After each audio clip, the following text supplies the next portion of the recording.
নমস্কার, কেমন আছেন সবাই? তো আমি জ্যোতি চলে এসেছি তোমাদের জন্য আজকে নতুন একটা টপিক নিয়ে। তো গুড আফটারনুন, সবাই খুব ভালো আছো? আমার যারা গুরুজন আছেন তারাও খুব ভালো আছেন। তো আজকের একটা টপিক হলো টোন কাটা, মানে টোনটিং করা যাকে বলে, সেই নিয়ে একটা টপিক আমি বানিয়েছি। জাস্ট মজার ছলেই বানিয়েছি, সবাই সিরিয়াসলি নেবেন না। তবে এখানেও কিছু যুক্তিগত কথা আমি বলবো।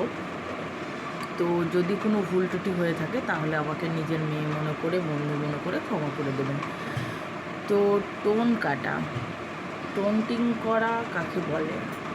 আচ্ছা, একজন মানুষ খুব মোটা হয়ে গেছে, তাকে আপনারা মোটা হাতি, জলহস্তি, তারপর কুমড়ো, লাউ, এগুলো বলে কি পান বলুন তো?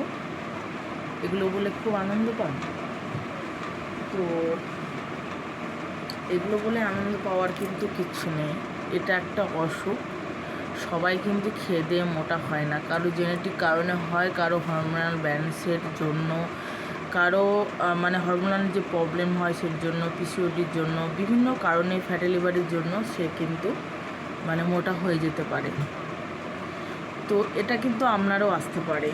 এটা বলা মানে দুঃখ দেওয়া। এটা আমি টপিকটা বলতে চাইলাম যে একটা ওজন নিয়ে, এই কারোর ওজন হঠাৎ করে বেড়ে গেলে তাকে নিয়ে অনেকে ঠাট্টা তামাশা করে। তো সেই মেয়েটার মনের মধ্যে বা সেই মানুষটার মনের মধ্যে অনেক রকম মানে দুঃখ চলে আসে, তাই তো আমাকে নিয়ে এরকম কথা বলছে। তো আপনি যে তাকে কথাগুলো বলছেন, আপনি কখনো এরকম হবেন না তো? এরকম হয়ে যাবেন না তো? তাই টোন করাটা বন্ধ করুন। তারপর দেখবেন কিছু মানুষ আছে, তারা নিজে সাজগোজ করতে পারে না, তাদের জীবন গোছাতে পারে না। নিজের জীবনে দেখবেন হাজারটা প্রবলেম, তাদের প্রবলেম বাড়িতে অশান্তি ঝগড়া লেগে আছে, অথচ যখন আপনার জীবন পরিপাটি সাজানো গোছানো দেখবে না, তার মনে একটা ঈর্ষা জন্মায়। সে আপনাকে দেখে টোনটিং করবে, এই মা এত সুন্দর সেজে যাচ্ছে, এই কোথায় যাচ্ছ, এই কি করছো, মানে আপনার সঙ্গে কথা বলবে ঠিকই, মিশবে, আপনাকে ছেড়েও যাবে না, অথচ আপনাকে এমন মানে টোন কেটে কথা বলবে যাতে আপনার মনে হবে যে আমি এই জায়গাটা ছেড়ে চলে যেতে পারলে বাঁচি। তো তাদেরকে বলছি, আপনারা এগুলো করে কি পান? অন্যের মনে দুঃখ দিয়ে, অন্যের মনে দুঃখ দিয়ে আপনারা কি পান? আপনাদের খুব ভালো লাগে? যদি এমন কোনো দিন আসে আপনার থেকে আরও উন্নত মানুষ এসে আপনাকে এই কথাগুলো বলে যায়, তখন আপনার কেমন লাগবে? প্রত্যেকের জীবন নিজেকে নিয়ে ব্যস্ত থাকুন না, চেষ্টা করুন আমি তার মতো হব, তার দিকে না গিয়ে আমি তার থেকে আরও বেটার হব। তার পিছনে কেন পড়ে আছেন? আমি তাদেরকে বলছি। তো তোমাদেরকে একটা কথা বলবো, তোমরা দুঃখ পাবে না, তোমরা জাস্ট এই ব্যাপারটাকে ইগনোর করবে। তোমরা যত দুঃখ পাবে, ভেঙে পড়বে, তাদের সেটা দেখতে খুবই ভালো লাগবে, কারণ তারা চায় যে তুমি নিচে নেমে যাও, আরও নিচে নেমে যাও। তার জন্য বলছি, তোমরা কখনো মানে এগুলোকে পাত্তাই দেবে না, জাস্ট হেসে সেই জায়গা থেকে এড়িয়ে যাবে। তারপর তুমি যখন সাকসেসফুল হবে, দেখবে ওর মুখ এমনি থেকেই বন্ধ হয়ে গেছে, তোমাকে বন্ধ করতে হবে না।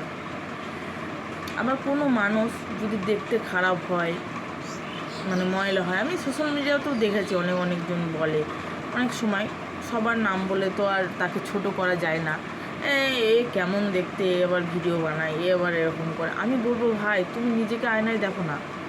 তুমি যদি এত সুন্দর হতে, তাহলে লোকে তোমাকে নিয়ে সমালোচনা করতো, তুমি অন্যদের নিয়ে করতে না। আগে সেটাকে ভাবো।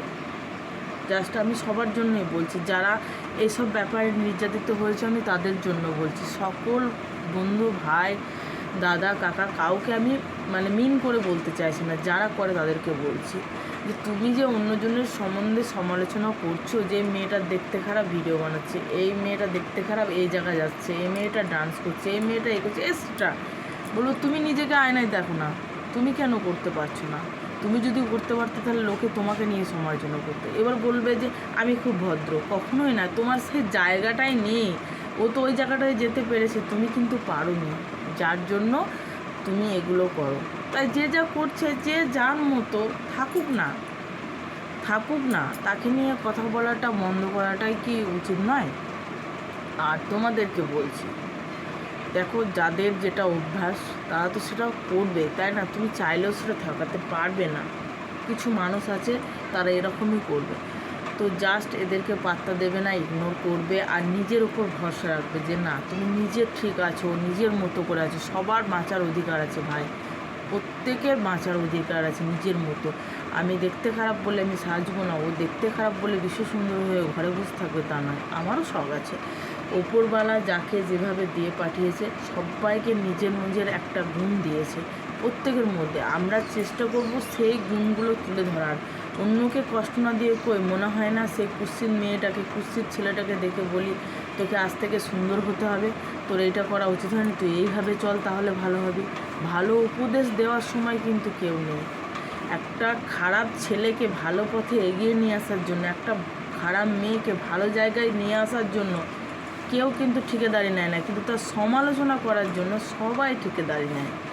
তো চেষ্টা কর না ভাই, চেষ্টা কর না বোন, যারা এগুলো করছিস তাদেরকে বলি যে এগুলো চেষ্টা কর যে তাদেরকে একটা ভালো জায়গায় নিয়ে আসবো, ভালো একটা প্ল্যাটফর্ম দেবো যেন তারা ভালো দিকে চলে যায়। তাহলে তো নিজের মনে একটা ফিল হবে যে মেয়েটা ঠিকঠাক কাজ করছিল না, ঠিক মতো চলছিল না, আমি তাকে ঠিক করে দিই, এটা নিয়ে তোর গর্ববোধ হবে।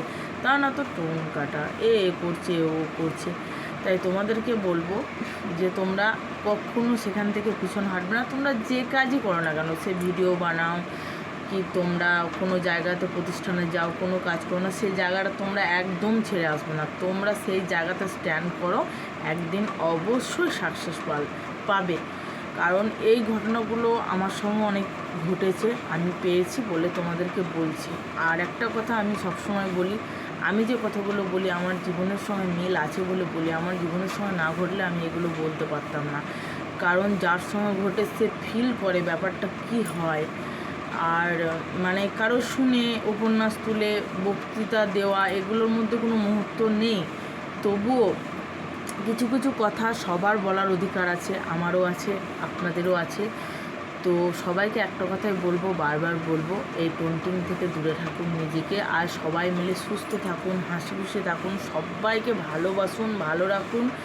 যারা দেখতে খারাপ তাদেরকে নিয়েও সঙ্গে চলুন, যারা কুৎসিত মানে কি বলবো তাদেরকে নিয়েও চলার চেষ্টা করুন। সবাইকে নিয়ে চলুন, জীবনটা সুন্দর হবে, সবাই আপনাকে সম্মান করবে। আপনার সমালোচনা করবে ঠিকই, কিন্তু সেটা ভালো করবে, খারাপ করবে না।